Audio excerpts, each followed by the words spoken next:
یوں وہ بغیر داڑھی والا آ رہا ہے یہ جہنم میں جائے گا, وہ سود خور آ رہا ہے لعنتی آ رہا ہے, وہ بغیر دوپٹے کے لیڈیز آ رہی ہے بغیرت.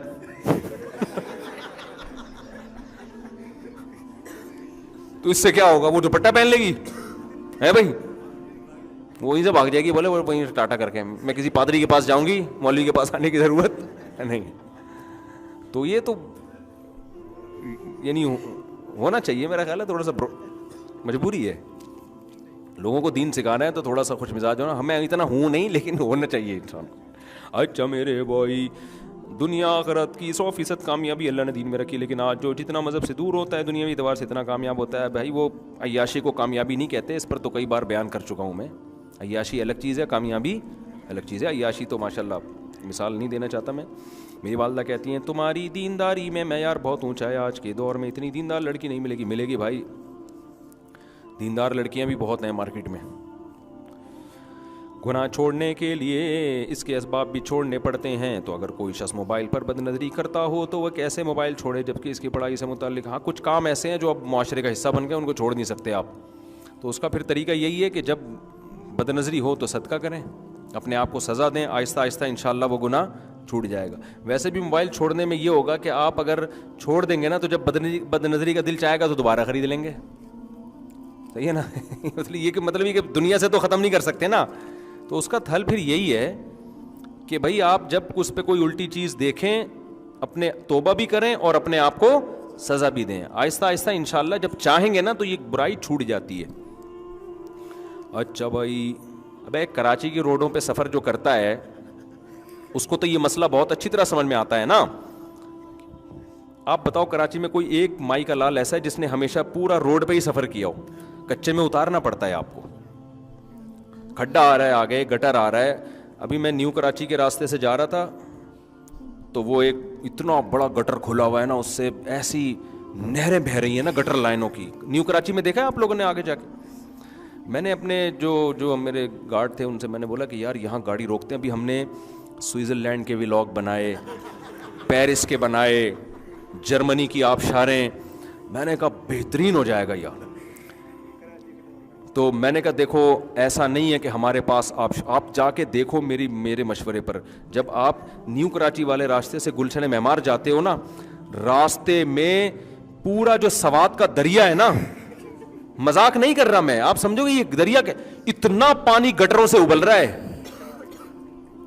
آج صبح اس میں ایک ٹرک الٹا ہوا تھا نا, اچھا میں روزانہ دیکھتے تھے اس میں ٹرک الٹ کیوں نہیں رہے, اتنے بڑے بڑے کنٹینر کی, آپ اس کی حوصلے کو داد دو ڈرائیوروں کے کہ اتنے بڑے بڑے کنٹینر, وہ بھی حوصلہ گورا ہوگا وہ چھوڑ چھاڑ کے چلا جائے گا بھائی میں کنٹینر الٹ جائے گا, لیکن رسک لیتے ہیں ہمارے ڈرائیور, رسک لیتے ہیں یار. گزار کے دیکھو یار, اللہ بڑا مہربان ہے.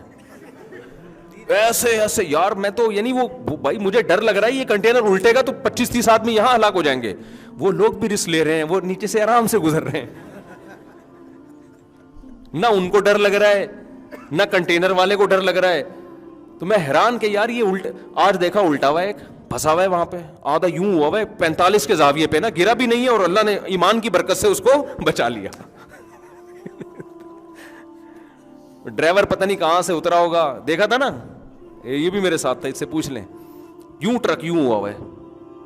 پھر ہم نے کہا اب تو راستہ ہی بند ہو گیا, کم از کم ایک آبشار کے بیچ میں سے ہم گاڑی لے کے جایا کرتے تھے, اب ہم گلیوں میں گھسے ہیں تو گلیوں میں گھس کے آگے جا کے گئے تو تمبو لگا ہوا ہے, کیونکہ کوئی کسی کو تمیز نہیں ہے, شادی کرنا ہے عقیقہ کرنا ہے, روڈ بلاک کر کے تمبو لگا کے کھڑے ہو جاؤ. ایک طرف ہم پیرس سے ہو کے آ رہے ہیں, وہ خوبصورت مناظر, ٹریفک, تمیز. اپنے کراچی میں آئے تو آبشاروں کے اسٹائل کیا ہو گئے. تو ہم اتنی مشکل سے گاڑی گھما کے گلیوں میں گیا, وہ تمبو لگایا ہوا ہے آگے. بھائی پتہ نہیں کیا ہو رہا ہے, عقیقہ ہو رہا ہے, کسی کی بہن کی شادی ہو رہی ہے, کسی کی باپ کی شادی ہو رہی ہے, کیا ہو رہا ہے, ابھی کوئی تمیز نہیں ہے یار, یہ روڈ پہ تم نے لگا. پھر وہاں سے نکلے, پھر گھما کے اتنی مصیبت سے یوں کر کے کلاس میں 15 یا 20 منٹ میرا خیال ہے لیٹ پہنچاؤں گا. تو میں نے یہ سوچا کہ میں نے کہا یار یہاں ایک ولاگ بناتے ہیں ہم, کہ آئیے ہم پہلے میں اس میں یہ کہوں گا آئیے آپ نے پیرس کی آبشاریں دیکھیں, ابھی تو ویسے دکھائی نہیں ہے, گرمیوں میں جائیں گے تو دکھائیں گے انشاءاللہ. اور سوئٹزرلینڈ میں, اور آئیے ہم آپ کو کراچی خوبصورت آبشار, اور پھر یوں یوں کر دو آپ گٹر کے نا ابل کے اتنے ابل رہے ہیں نا لائن سے. اور یہ جو ہمارا شاگرد ہے نا, یہ جو گارڈ ہے, یہ اس کا گھر ہے اس طرف. جب ابھی بارشیں نہیں ہو رہی تھی تو اس نے کیا کیا ہے بیچارہ, اگلے دن میرے پاس آیا, کہہ رہا ہے میں بائک لے کے جا رہا ہوں, میں یہاں تک پانی میرے, اور 3 بوڑھے, ایک بیچاری بوڑھی عورت اور 2 بوڑھے آدمی پانی میں بہہ رہے ہیں. خیر بچا لیا ان کو زندہ. تو یہ حالات ہیں یار, آپ خود اندازہ لگاؤ. اللہ آپ شارے ہیں. تو شکر ہے خوشی اس پہ ہوئی کہ وہ مجھے اس پہ نہیں ہوئی تھی کہ گر گئے ہیں, غم اس خوشی بچنے کی ہوئی جب انہوں نے بتایا نا ان بوڑھوں کو ہم نے نکال لیا. تو یہ حالات ہیں. یہ بارش کے بغیر یہ آپ شارے ہیں. بارش ہو تو حسن کے مناظر, وہ تو ایسا مزہ ہوتا ہے کہ بھائی وہ تو سوئٹزرلینڈ تو کچھ بھی نہیں اس کے مقابلے میں. یہ حسن ہے ہمارے کراچی کا الحمدللہ. تو خیر کہاں سے کہاں بات چلی گئی یار, یہ کیا چل رہا تھا. بس بات کو ختم کرتا ہوں میں, بہت ہو گیا. ہاں تو میرے بھائی میں یہ بات کر رہا تھا کہ مذہب پہ چلو گے نا تو آپ کی کنفیوژن دور ہو جائے گی. آپ کو ایک ٹریک نظر آئے گا, یہ سیدھا راستہ ہے. تو اس میں اگر جیسے کراچی کی یہاں مثال آئی تھی کہ بھائی تھوڑا سا آگے گٹر مٹر آ بھی گیا تو اٹھا کے پھر بھی روڈ پہ ہی آنا ہے نا, یہ تھوڑی کہ اسی میں نہر میں ہی بہ جائے گا جا کے وہ. تو اگر تھوڑا بہت انسان سے غلطی ہو جائے, آڑا ترشا ہو جائے, ابا کے سامنے کبھی اونچی آواز سے بات ہو گئی, کبھی بدتمیزی ہو گئی, تو بھائی توبہ کا دروازہ کھلا ہوا. اچھا آخری بات, ابا سے بھی معافی مانگنی چاہیے کہ نہیں مانگنی چاہیے؟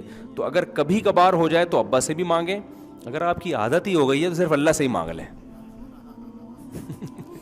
کیونکہ بار بار معافی مانگتے ہوئے بھی وہ شرم کی بات نہیں ہے. اچھا یہ وہ ابا بھی اس سے پریشان ہو جائے گا کہ بس کر یار کوئی اور کام کر دو.